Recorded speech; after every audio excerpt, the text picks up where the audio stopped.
Feisworld podcast helps independent creators live their creative and financial freedom. I'm your host, Fei Wu, and I'll be taking you through a series of interviews with creators from around the world who are living life on their own terms.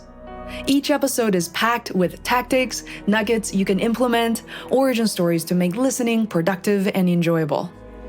We're not only focused on the more aspirational stories, but relatable ones as well. We also have non-interview-based mini-series releasing throughout the year to help deep dive into topics such as freelancing, marketing, even indie filmmaking that will benefit creators like you. Show notes, links, and ways to connect with the guests are available on feisworld.com. Now, onto the show.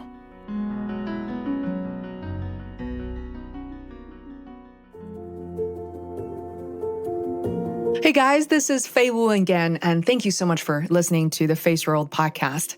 This is our original creation of Feisworld, started in October 2014. And guess what? I want to welcome you if you're new, because every single week, we find ourselves talking to new people literally every single week, and it's so exciting. So today I want to introduce a very special entrepreneur whose name is Hani Mourra, and he's the founder of Repurpose.io, a place or software where you can create once and publish everywhere. I'm going to tell you in just about a second. But before we dive into Hani and his background, I also want to encourage you to check out Feisworld's first ever documentary series on both Amazon Prime and also Vimeo. So Amazon Prime right now is open for free streaming for US and UK. And if you're living anywhere else in the world, Vimeo is your go-to. And thank you so much for your support by watching the series and telling other people about it, and sharing your experience and also your reflections with me or with your friends and family on social media means so much and really helps us, independent creators like myself, to push our work forward. Let's go back to today's episode. Hani is the dad and founder of Repurpose.io. Repurpose is an easy-to-use automation platform that helps entrepreneurs and coaches and content creators to maximize their exposure without spending hours publishing to multiple platforms. So guess what? Feisworld is one of Repurpose's clients, and we have been using their software religiously since about a month ago. And it's so helpful to be able to record and edit audio podcasts once and then be able to push it directly to YouTube. We can create a simple workflow. I don't even have to go back in to touch anything again because it's automatic. So whether you are a podcaster or you're a live streamer, you create videos on YouTube or Facebook Live, doesn't matter. Repurpose.io will be a great addition to your creative journey. So in this episode, you will learn what Repurpose.io does and how it helps creative entrepreneurs like yourself or someone you know. How Hani discovered the idea and created an MVP, and in the tech world for us, that is minimal viable product for Repurpose.io. And how Hani marketed his product at first. Hint, it's about building an email list, pre-sale, and all that jazz. Also making the product better and growing with a team. How content marketing and content creation and automation work at a high level and why it's important to repurpose content. And last but not least, we dive into Hani's origin stories and what brought him to Toronto, Canada, where he isn't from originally, but moved to with his family. This is another incredible story of an immigrant family. And you guys know me that, I was born and raised in Beijing, China, and I came to Boston when I was 17 years old, and I have been here for nearly 20 years. And Hani also explains to us and shares with us what it's like to run a tech startup in Toronto and how he then balances his work and family life. So there's a lot of really cool hidden gems. I love these stories. They're just so relatable. Whether you come from a technical background or you learn to be a programmer as an adult, that is super exciting. And it doesn't matter if you're 15 years old or you're 50, you're trying something out. And guess what? If there's a audience for it and people are craving for this to be a solution, then you could be in the center of it all. Thanks so much for listening to the Feisworld podcast. And I understand how precious your time is. And there's so much content and everything to choose from these days. I'm thrilled that you're here with me. And I can't wait to hear your feedback related to the documentary. It was our first filmmaking experience. We probably made a lot of mistakes and regrets along the way, but guess what? It's out there for people to consume. It's out there to tell my story along with 11 incredible, influential guests who appeared on Feisworld. A lot of people tell me that they teared up. I know I certainly did. Actually, during production as well as watching the film for the first time. Yeah, that's it. So without further ado, please welcome Hani Mourra to the Feisworld podcast.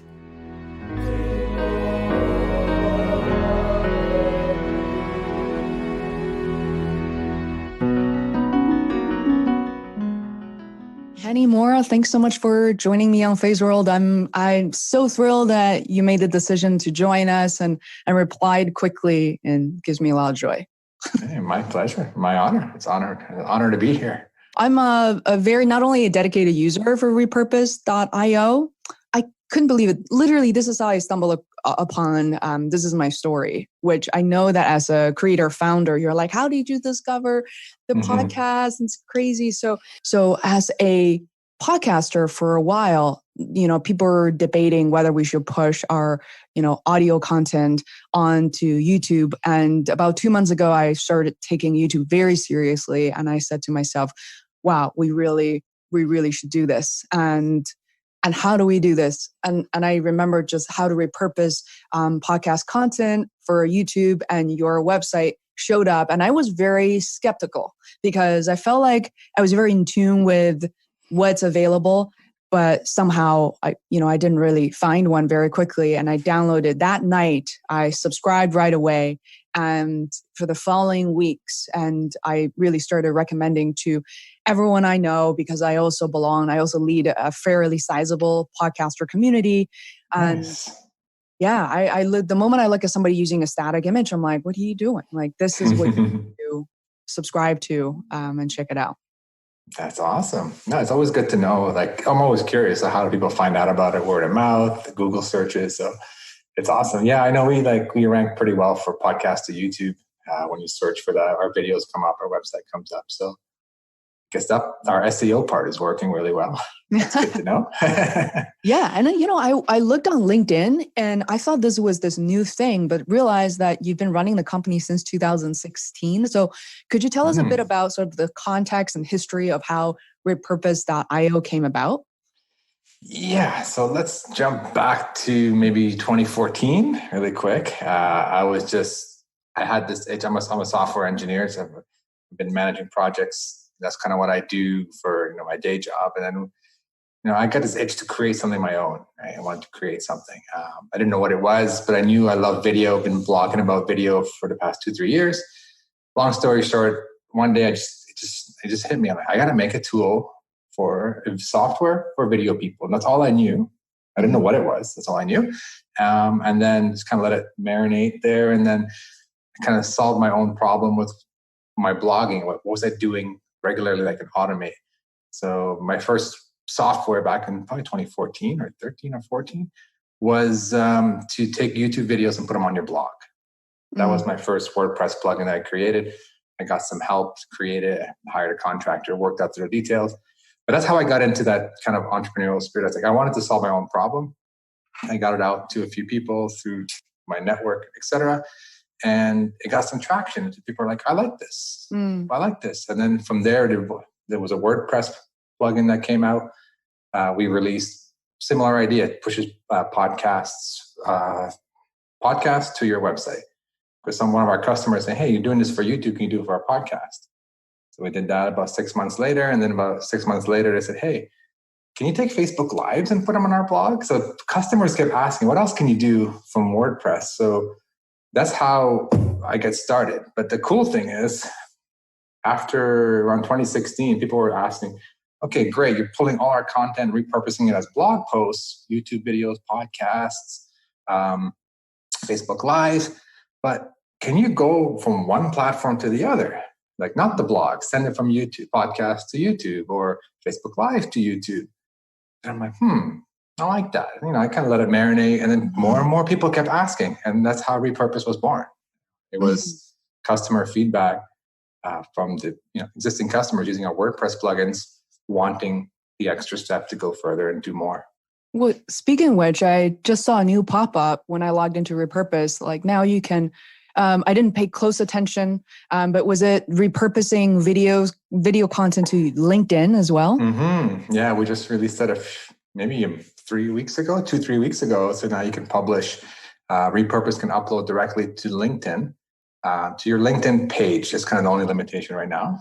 So you got to start a company page, but it's all good. Eventually we'll be able to publish to your LinkedIn feed. But the whole idea of Repurpose is to be able to automate the uploading process to different social platforms, and also resizing it, converting it from audio to video, from video to video with captions or square, vertical, whatever you want. That's ideal for the platform you're trying to publish to. Just based on how you made this happen, what I love about your company and your approach, and this partly was my own assumption before reaching out to you, because I honestly had no idea how you think. Largely it was my guess to say, is this person the right fit for the podcast? And there's something so profound that I love about the way you approach your work, which is I realize you're someone who ships very often and, someone who doesn't just wait until something is just perfect and you have approval from everyone. I'm a big fan, not just a big fan. I follow Seth Godin's work for decades now. And that's kind of the potential I was seeing. So it sounds to me, and correct me if I'm wrong, that this was an idea where people started asking you and you start putting together prototypes and MVPs, and it worked even better. When was that kind of pivotal moment for you to say, wow, I really want to productize this thing and this is how I'm going to charge? Because a lot of people kind of are struggling. A lot of people I know don't know where that point happens and how. Yeah. So to me, when I first launched my first tool, 2014, I had no idea what I was doing. I built basically a prototype. I had this big vision and I said, I'm going to build this piece, just the basic, what's the core function? Like what's the minimum MVP? Like what's the basic, most minimal feature? I built that. I showed it to actually somebody who I was helping launch his podcast at the time. Anyway, long story short was like, I built that piece. I showed it to some people. They loved it. They said, let's go to the market with this. If we just add a few bells and whistles around it. And then we launched a beta group. So that was key, I think, in the beginning. It was a small beta group, 20 people, filled up quickly. They used it, which was key. Because a lot of beta users just, they sign up but they never use it. So the fact they used it and the fact that they started giving feedback, said, okay, we have a product now. Because we have a few beta users.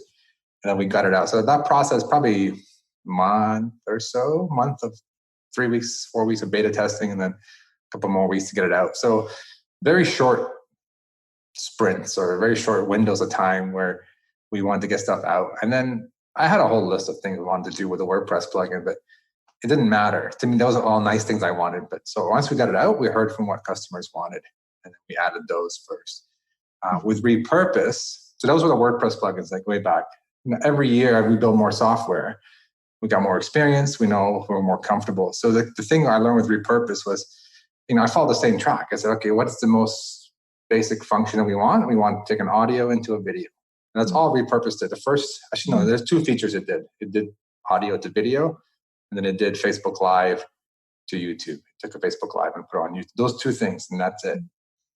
And we got it out. I launched it to my existing customers first. I didn't go public with it. I went out and say, you guys are already customers of my WordPress plugins.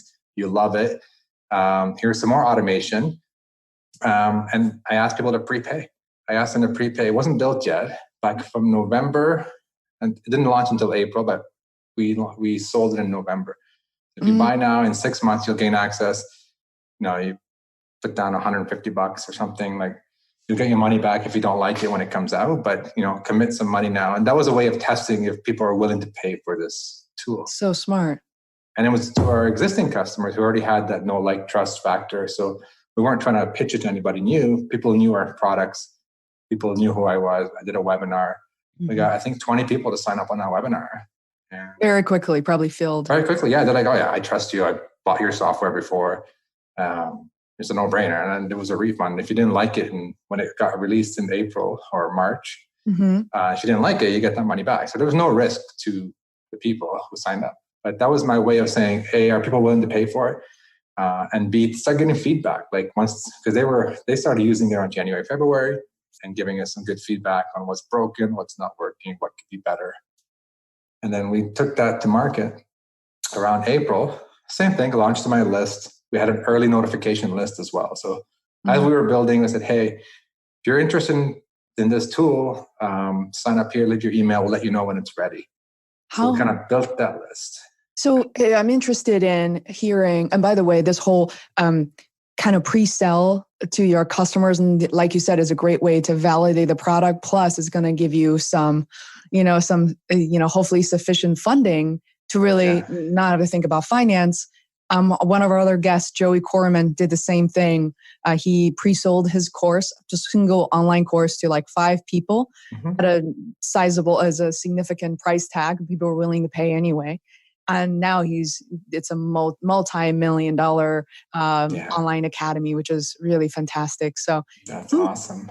Yeah, it's just so great to hear these stories that, people might not have heard of you or the product, but to realize that this is a workable path and a reasonable one too, not just something that like another overnight success. So between November and, when you launch in April or so, how many new emails did you, like how much did you grow your email list, if you still remember? We didn't have a huge email list. I mean, it was kind of an ongoing process. So November is when, actually the email list went up before November. So November was around the webinar when I said, okay, now we're pre-selling this in November. But I've already started building the list before that through Facebook groups with people who I knew who teach about podcasting, and just went through my own network and said, hey, my own list and then also my own network. Do you mind promoting this? Nothing to buy, something they're interested in. I made a little video and I said, hey, just leave your email. We'll let you know when it's ready. I can't remember. We didn't have a huge list. Maybe a couple hundred people on there. Okay. Maybe like close to 500 people, I would say, sign up for the early notification list. I mean, one mistake, if I were to do it again, is to kind of, what you're supposed to do is keep people in the loop on your progress while you're developing. But you know how it is. You get caught up in the creation part of it. So I didn't do a great job keeping people up to date who signed up for my list. So people signed up maybe 6 months before the webinar, and then they forgot when I sent an email about the webinar, and they're like, oh, what did I sign up for? What is this about? So that's one mistake I would have kind of changed. But overall, I mean, the fact that you start getting interest, the email list was telling me that people are interested. The webinar was to validate that people are going to spend money on this. And then once we went to market, it was, I just felt comfortable. I mean, the pricing is always something I always struggle with. And by the way, like I was scared to pre-charge. Like I knew these people. A lot of them are almost like my friends. They've been buying my stuff for a while. We meet up at conferences. But I was still afraid to ask for money when something wasn't built. So it's normal to go through that feeling when you're nervous of like, how can I ask for money and it's not even built yet? It's normal to be nervous. And as long as you have a guarantee that, you're not there to steal from people. It's not stealing. It's not like you're ripping people off. You're just going to get an upfront commitment. They got a discount. And as a bonus, actually, what I ended up doing for those 20 people is say, hey, because you're early founders, you get lifetime access. So they never had to pay again. So they didn't know. They didn't know. It was a surprise. Once we launched it, I said, you guys have been awesome. So much great feedback. So helpful in building this thing. And you took a leap of faith on me. And then I give them lifetime access. They never had to pay again. So that was my gift back to them. Those first 20 people that sent late 26, or I guess 20. Yeah, we launched in 2017, I think. Oh, I wish I was on that list because I have no doubt. Not that I feel like the pricing structure you have right now is very, very reasonable. And there's no issue with pricing at all. But I also wish I could be part of that group because it just the struggle of even thinking about, I mean, that at that precise moment, late 2016, 17, is when we spent so much time editing podcasts like this. We feel like, and it's so hard to edit an actual recording. And with someone, there are people that we interviewed who don't speak very often on podcasts or public events. So there's certain edits that need to be applied. And we basically just gave up at that point to say, let's just focus on audio until I saw Repurpose was the reason. Now I have 225 episodes and we, use Repurpose and created a workflow within seconds. And, I did a video on that for YouTube. And and single publish. And the way I use it, just so you know, I keep everything private, and then I work with my social media virtual assistant, and we create a schedule and updated thumbnail tags. We use TubeBuddy to optimize with tags. So that's awesome. Working. You got it all systemized. That's awesome. Actually, we're adding a scheduler, by the way, so that might help in the future. We're adding a scheduler probably by early next year, so that you can schedule directly from Repurpose to any platform. But what you're doing is perfect. Go to private, schedule it from there. Yeah. So basically, like the software itself was very basic. It was podcast to YouTube, Facebook Live to just upload a video from Facebook to YouTube. Those were the two problems that most podcasters / live creators had at the time. Yeah. So we only solved those. But since then, it's been, I guess, 2 years now, 2.5 years. It has evolved. It's like we got caption videos, and we got rectangle and square and vertical and clips, and But even some of them were on my roadmap, but some of them were not. But by listening to users, by getting something out, you can't get feedback on nothing, on an idea. You got to get feedback on something tangible, whether it's a course, whether it's a software, whatever it is you're creating.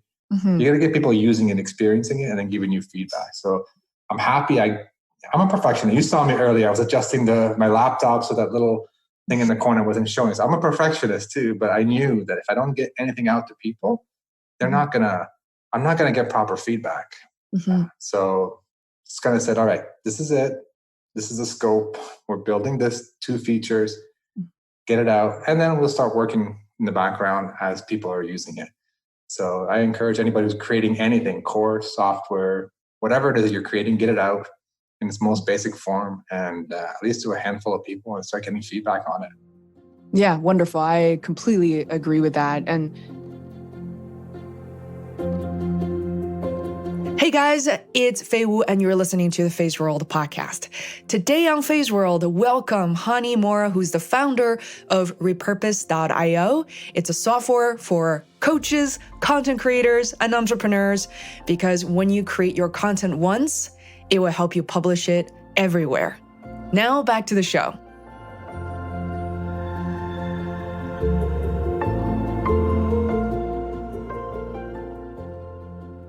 Could be the smallest thing possible, and you learn so much by talking to people, and you can make tweaks and adjustments, as opposed to just like dreaming up in your head and start spinning out of control as a creator, which is the easiest thing to do. Oh yeah. We all go through it. I have a huge Trello board of like to-dos and new features, and I'm like, I know I'm not going to get to them unless customers ask me for it. Yeah, because exactly. I'm not creating the software for me. I'm creating the software for my users. And if you're creating a course, you're not creating it for yourself. You're creating it for your users. Mm-hmm. So keep that in mind. It's very valuable. It's hard to do, but you just gotta kind of go against what your natural feeling is and get it out there as quickly as you can. Yeah, for sure. And, I think about I feel like I can stop talking about Repurpose, but we want to talk about your origin stories as well. Working as a creator. I find that as a developer for a short period of time, I think, and it's still today, technology is still very much part of my consulting endeavor, part of like Feisworld LLC as a company. The moment we have to rely on a third party, whether that be YouTube, Facebook, and, you have to really play by their rules, and they allow you to go up against a certain point, and it drives me crazy. I gotta admit, because I also created a course for Himalaya, and the moment I was done with that course, they changed their user interface completely. Mm-hmm. And I have to really pump myself up to like re-record and think I'm getting better at it. But what are some of the struggles that you have, and without getting into obviously the nitty-gritty technical details, how do you balance that? What you said about platforms is very it's been very obvious in the past year or so, ever since that Facebook issue where everything leaked out last April. Yeah. Overnight, they literally shut down. They said, okay, no developer, no third-party app can access Facebook groups anymore. Overnight. And my customers are screaming at me, hey, I want to publish to the group. This was working yesterday. Why isn't it working today? Yeah. Facebook just took it away. So they had to force everyone to reapply. So imagine thousands of apps out there reapplying for permissions. Now, we were in the queue for months, but you have to manage that with your customers. You have to explain to them, we put notices in the software. This is something that's out of our control. You can still do this, this, and this, but we cannot do this because Facebook's not allowing us. Mm-hmm. All good. You just have to work with it and be upfront with the customer that this is not something we control. Yeah. But then, we had people ask us, hey, can you take a video off of YouTube and put it somewhere else? Mm-hmm. We could technically, but we're not allowed to, so we're not going to. So we're always upfront. We always play by all the platform's rules because they're giants. YouTube is a Facebook. You violated terms of service with them, you're done. You can never integrate with their apps anymore. Yeah. So we're very careful about that. And now YouTube's doing a huge audit on all the apps. Mm-hmm. They've made me change. I didn't use the official logo on my homepage for YouTube. It was almost the same, but it was maybe not rounded. And they changed that. So everyone's being strict. Yeah. But it's not a bad thing. We're just playing by the rules. So we play by the rules very, very carefully. But it's a balance because you have to manage your customers and you have to obviously respect the platform. So we always stay within the rules. There are hacks that you can do that we don't do because we don't want to break the rules. But that's been the past year, probably one of the biggest challenges is that everything's going fine. Then you get an email from Facebook saying, oh, we're going to shut down the permissions. You have to reapply. I'm like, what? You start freaking out. Yeah. But then, we're not afraid because we're not breaking their terms of service, but just, you got to go through the process. And sometimes it takes time. But, as of now, everything is good and approved, and fingers crossed. We need Repurpose to work because if it stops working and I have to start working, that's hey, I like that. That's cool. So let us know when we need to sign petitions and all that stuff. Yeah, please put Repurpose back. No, it's all good. We're not breaking any rules, so we're not worried about that. So it's all good. How many employees or contractors do you have working for you at the moment? And I'm curious, how many users you have at the moment? Yeah, we're close to 6,000 people on Repurpose between trial and paid. So I don't know the exact active users at the moment, but people who've gone through and signed up for at least they're going to pay. So we're it's almost 6,000, which is kind of blows my mind a little bit. I mean, it depends on who you're looking at. Some people say, oh, that's a small number. But to me, it's been a very, I don't want to say slow, but a very steady progression in a comfortable way. Because, when software, always things break and you don't want to be hurting, 6,000 people. So in the beginning, there were a lot of hiccups, but we ironed them out early enough and we had a small number of users. So now things are more stable. So I'm very happy with the way things are going. But back to your question, we're close to 6,000 now. Mm-hmm. And we're 4 or 5 people now on the team. So between support, developers, me kind of managing stuff, we're 1, 2, 3, 4, 5 people. Wow, how many are support? I have some 2 developers, other than you, 2 developers, 2 support? We have actually 1 support and then 1 developer primarily on the plugins, because we still sell 3 or 4 WordPress plugins. Oh wow! So there's support on that, and then there's Repurposes that have 2 developers.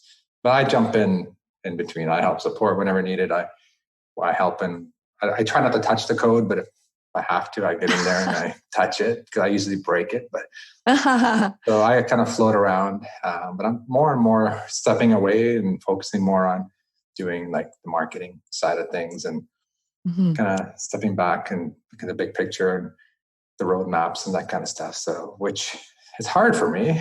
I like doing it, but I like to also get in the code and solve a problem. That's my instinct. Here's a problem, let's solve it. But now it's okay, let's focus on growing and better and growing. Yeah, which is obviously important for the business. But I enjoy both sides.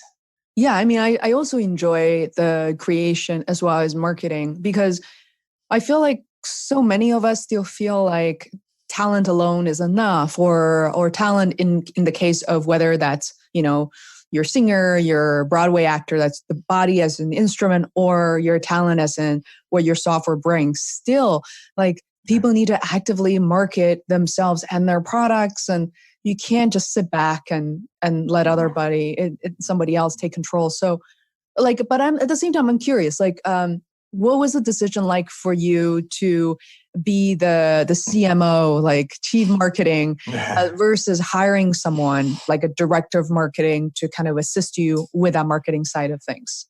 I'm a bit of a control freak. So I built the plugins.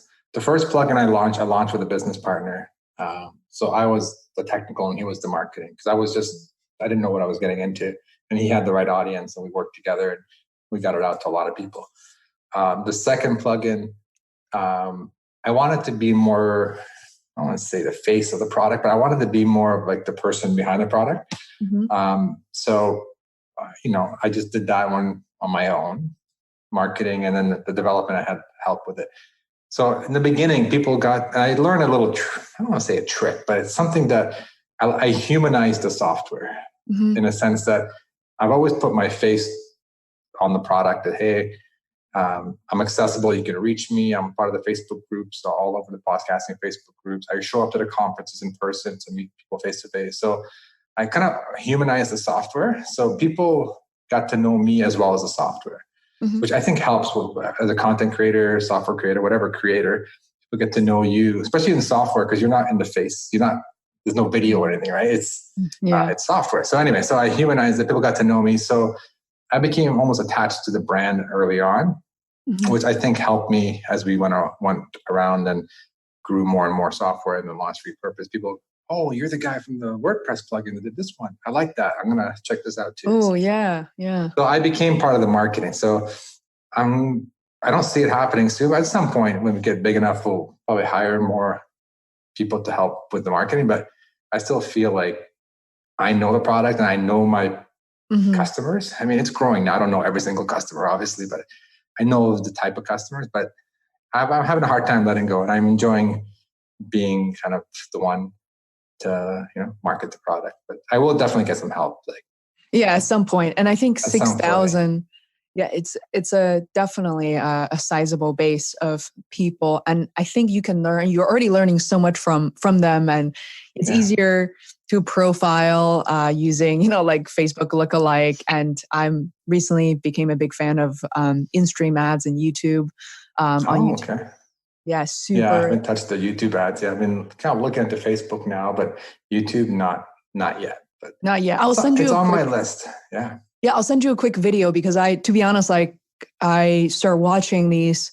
I mean, everybody's looking for information, trying to cut through the chaos. And so my producer sent me a video to say, watch this. I want you to re-record this video so basically Google Ads is what you use to set up in-stream ads for YouTube. It's always confusing, right? You think you should do it natively in the YouTube, but because Google bought them. So Google Ads is managing all of this. Once you set it up once, what's incredible about in-stream ads is you can place you talking in the video or like a commercial for Repurpose onto these specific videos that are already popular, that are already podcaster related. For example, like Pat Flynn, there are a bunch of other guys like Pat Flynn, right? But he did videos like how to start your podcast in 2019, how to start your podcast in 2020. And these videos and its playlist is getting millions of downloads. And you can place your ad right at the beginning of that video. And if people watch it under 30 seconds, you don't pay. That is... Oh, wow. Wow. That sounds awesome. I know. I will send you the details because it took me some time to create that instruction. I was like, no way. This just sounds too good to be true. It sounds way too good to be true. Exactly. Like if they skip the video, they don't watch, and then you don't pay. And you ended up, I think the CPV was under, I pay like 4 cents per view, and per view is 30 seconds or more. And what? Yeah, and you see your channel subscribers and the view for either the video or to grow. But obviously you don't have to just link to your videos, but you can also send people directly to your website for your services and products. So Cool. I am. Yes, definitely send me details on that. That sounds awesome because we do a lot of education through video and how to use the software, how to kind of strategies. So, if we can be in front of the right audience on YouTube, perfect. Yeah, it's Hey guys, it's Fei Wu, and you're listening to the Feisworld podcast. Today on Feisworld, welcome Hani Mourra, who's the founder of Repurpose.io. It's a software for coaches, content creators, and entrepreneurs, because when you create your content once, it will help you publish it everywhere. Now back to the show.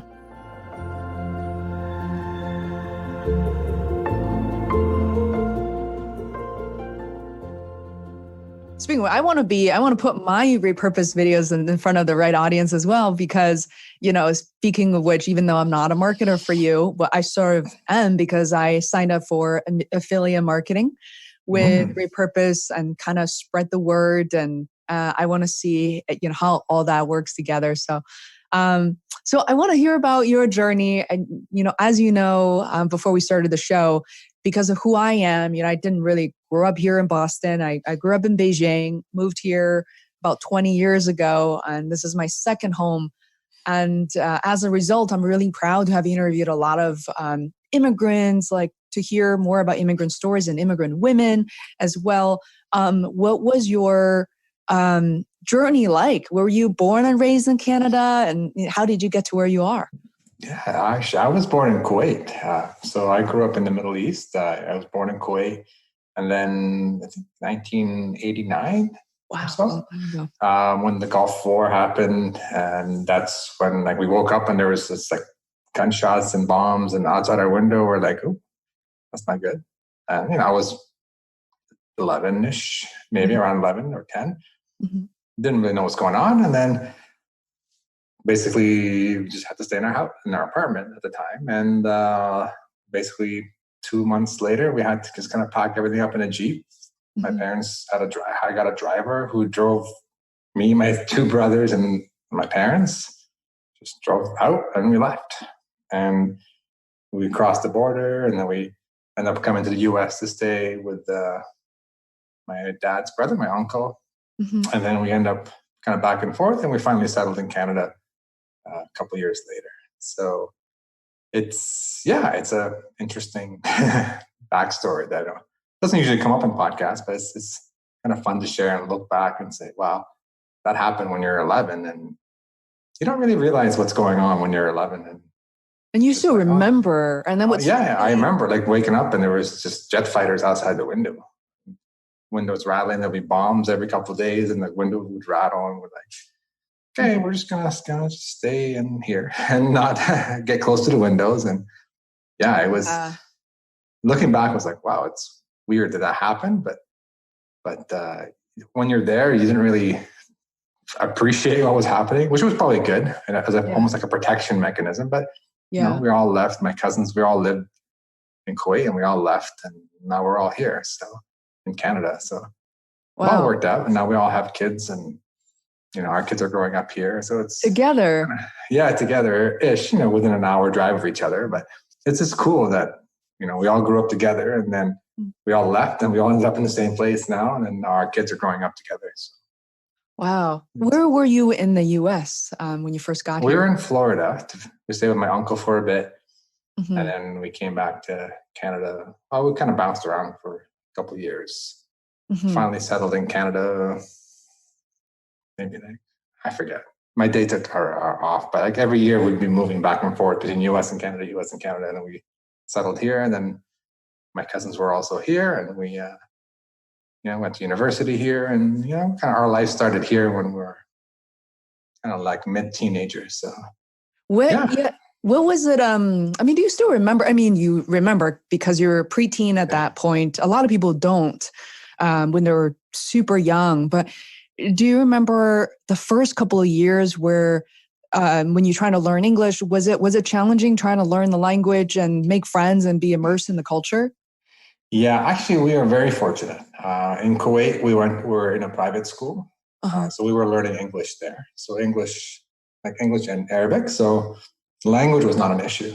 We learned English growing up ever since we went to school. So very fortunate for that.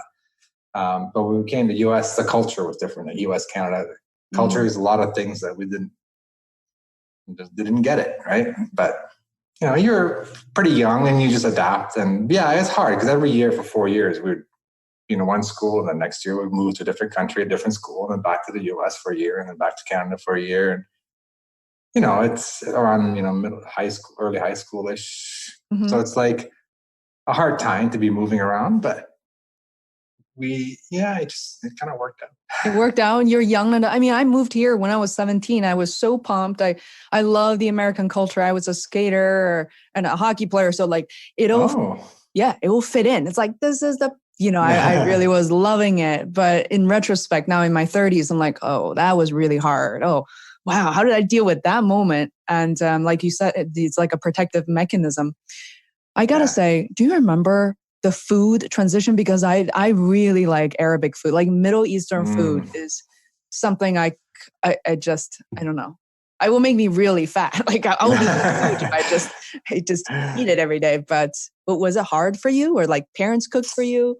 Yeah, it was like our parents always cooked, and when we came to Canada, and continue the same tradition. My grandparents moved here, and so the cooking stayed the same. Especially we live in the Toronto area, so now it's just very easy to get like Middle Eastern food or any kind of food. Like Asian food. Any kind of food. Like everything is around us. Like it's just now we live in a world where you can just order any kind of food you want with an app. I mean, we're lucky that in Toronto area it's very multicultural here. Yeah. So we get all kinds of food, and so I never noticed the transition in food. It's just I don't remember specifics, but the culture was just the way people were a little bit different. Yeah. That I was used to growing up. And then you kind of like adapt and you kind of figure it out. But, it's obviously hard making friends in the beginning. But at least the language was there. Was it normal? Was it common for kids to grow up in Kuwait and being able to learn English? Because I will preface by saying that, for example, in mainland China, there are way fewer private schools. There are more today. But when I was growing up, there's like 2 of them in Beijing, and very wealthy kids can go. Whereas in the US, it's a little more balanced. Like, what was it? Was it very special for you guys to be educated that way? Yeah, it was. It was very expensive. But we were very fortunate that my mom and my aunt, so like my cousins and I all went to private school. So my mom and my aunt, they worked at the school. So when you work at the school, your kids go for free or for a discount, heavy discount. So, so we were fortunate. Otherwise, it's way too expensive. Like it's hard. You can't afford a private school. So yeah, there were maybe 2. I want to say 2 private schools. So yeah, there wasn't a lot of options. But we were again, things kind of happen, and we're fortunate that our mom and my aunt worked there, so we were able to get a discount or free. I can't remember. Doesn't matter. We were fortunate enough to be able to go to private school because it kind of helped us adapt a lot quicker when we moved to Canada. Isn't it crazy though? Like, think about, I just feel like our life and when the dots connect, like think about when your mom and your aunt apply for different jobs. It's like, then they ended up at the school. They might like it very much, but they could also have ended up somewhere else. But, 10 years later, it prepared both of their kids to make that transition very differently than if you attend a regular schools. It's it's just like one not small, but one thing happens here that like the impact 10 years later or 20 years later is just amazing. You can't imagine not having that first step that our parents took. So it's just it's mind-boggling how that everything kind of lines up and works out. Yeah, for sure. Wow, this is super cool. And well, thanks so much for your time. Are there any questions that I know you've probably appeared on other interviews as well, but or conferences where you speak at. What are some of the questions and things I haven't asked that you want to close on or want to discuss? Can't think of anything, but I mean, just kind of like in closing, I would say, whatever you're excited about now, just take imperfect action. Like this is not, I've heard this expression before, imperfect action. I didn't know I was going to create Repurpose when I launched a WordPress plugin, 5 years ago. If I didn't launch it, if I didn't take the risk and do it and struggle through it and figure out all that stuff, I wouldn't have, created this bigger software called Repurpose. So you don't know what there's small steps that you're taking now, where they will lead you. down the road, but you have to take action. And if it works, great. If it doesn't work, at least you learn something so that you can adjust your path. So that's kind of if I want to summarize my experience so far in this entrepreneurial world, just take small steps. And even though you don't know the big plan yet, it's part of a bigger puzzle. Yeah, like this whole it's cosmic impact, like you said. And same thing, 2014, when I recorded my first episode, some of my friends were like, come on, what a cheesy thing to do. And that really prepared me less than 2 years, I think a year and a half, to leave my full-time job, which was something I always wanted to do. And then to start my own company and to see it grow and in so many different areas. So I love the message. And thank you so much for your time. I know you're super busy and we're in the same time zone at least. So we'll, Sure. Yeah. It's my pleasure. Thanks for having me. It's been fun. It's been a lot of fun and I appreciate the opportunity. For sure. So awesome. So what are you going to do for the rest of the day? There we go. I think the rest of the day is happening right now. Right. Yeah, please. Let me just hang that up. Sorry. Yeah.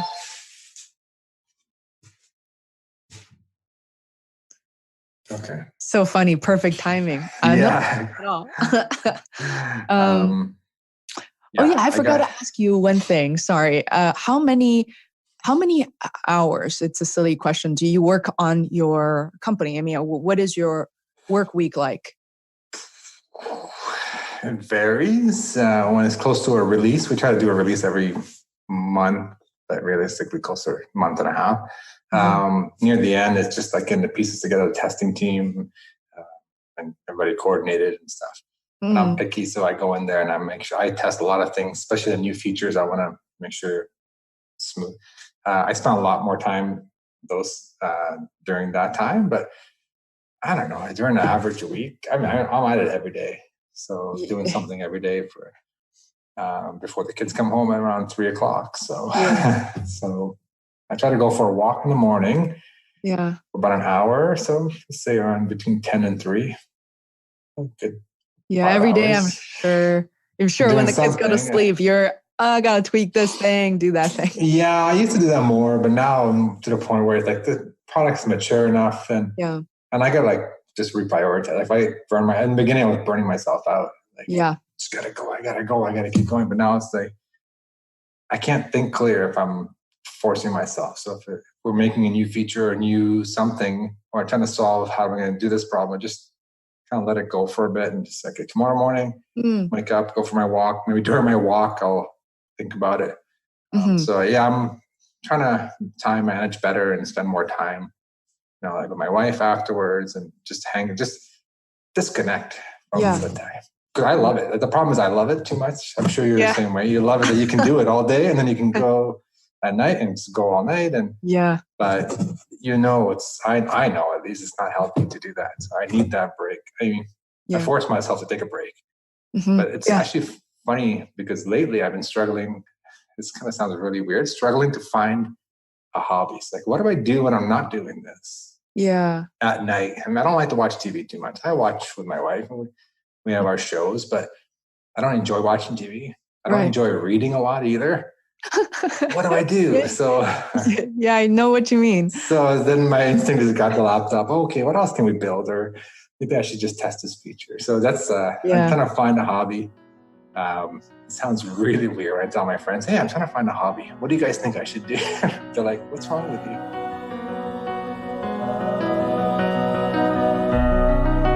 This episode of the Feisworld podcast is brought to you by Feisworld LLC, our marketing service agency created for independent creators and businesses. We offer website development, video production, marketing mentorship to people who want to tell better stories, level up, and create a profitable brand. Feisworld podcast team are Chief Editor and Producer Herman Ceballos, Associate Producer Adam Leffert, Social Media and Content Manager Rose De Leon, Transcript Editor Alina Ahmedova, and lastly myself, the creator and host of Feisworld. Thank you so much for listening.